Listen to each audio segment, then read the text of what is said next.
Alright guys, in addition to the light heavyweight main event at UFC 239, we have a fight for the women's bantamweight championship in Amanda Nunes defending her title against Holm.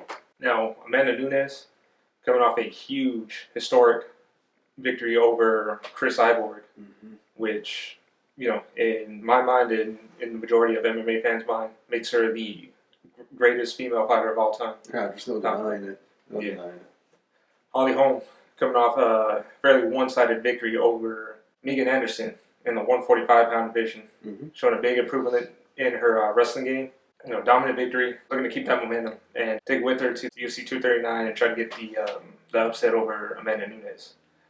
Tough task for her. Yeah, good luck. Yeah, let's talk about it. Looking at the actual tail of the tape, other than a 3-inch leg reach for Amanda Nunes, everything else, as Mike Goldberg would say, is virtually identical. Now going into their strengths, Amanda Nunes, just a powerhouse. Really heavy hands, really good with the boxing. Dynamic striker all around. Very good with the kicks as well. Accurate striker. Yeah, accurate striking. Very accurate striker. She's a finisher. When she smells blood, she's going to look to put her opponents away. And she's also a black belt in Brazilian Jiu-Jitsu and a brown belt in Judo. So she's no slouch whatsoever on the ground. Really good grappler. Holm, former champion in the bantamweight division and former boxing champion as well. So she's really good with her hands, really loud on the feet, really good with the footwork, pretty heavy-handed as well. Really good with the kicks, put a number of opponents out. And as she showed in her fight with Megan Anderson, a really improved wrestling game as well. I mean, it was Megan Anderson. So. True. Now, getting into the fight itself, Holm, regarded as one of the best female fighters of all time, you know, right under Amanda Nunes. However, there are some big holes that I and you've seen in her game, and you've always explained this one much better than I have, so I'll let you take it away on this one. Well, it's pretty simple. She's too dang predictable.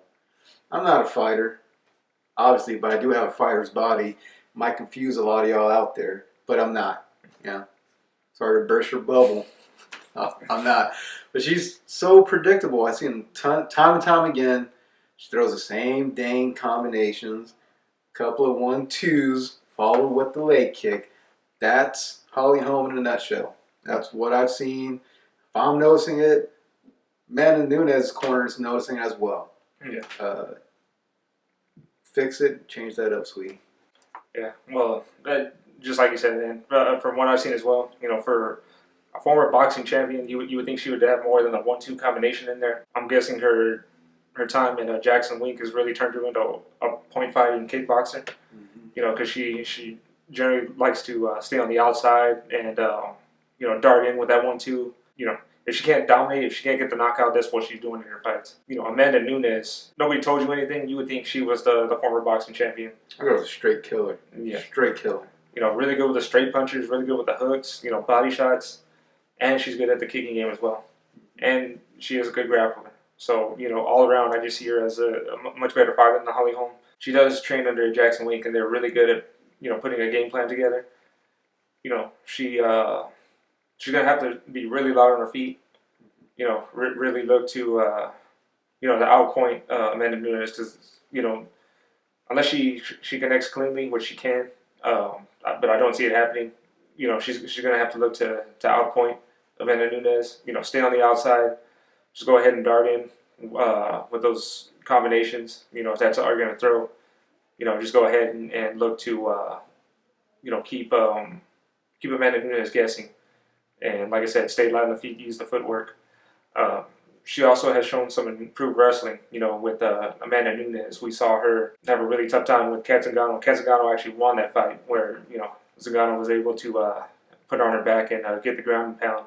But she had a really tough time doing it. I mean, that was one of the best, you know, women's fights I've ever seen with both of them. And, you know, it was a really tough task for Kat Zingano. And I don't think Holm has the, you know, the wrestling ability or, you know, overall grappling ability of Kat Zingano. So I don't see that working out in her favor. So, you know, just to summarize everything, I see Amanda Nunes, you know, getting the win in this fight.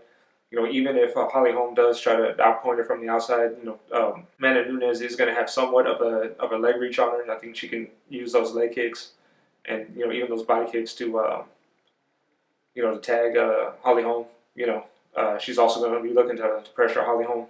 And I don't know if Holly Holm's going to be able to, really stay out of the pocket with Amanda Nunes that long. But, overall, I have Amanda Nunes picking up the win in this fight. Oh, so do I. Yeah. Amanda Nunes has been looking phenomenal. She's only getting better. Mm-hmm. I try not to knock on Holly Holm too hard, but I just think this is too tough of a task for her. No, like I said, not trying to knock on Holly Holm, but Jesus, does that girl hit hard. Amanda Nunes is no joke. All right, well, there goes our breakdown of the co-main event of UFC 239. We're looking forward to it. Looking forward to seeing y'all all for the recap on the weekend.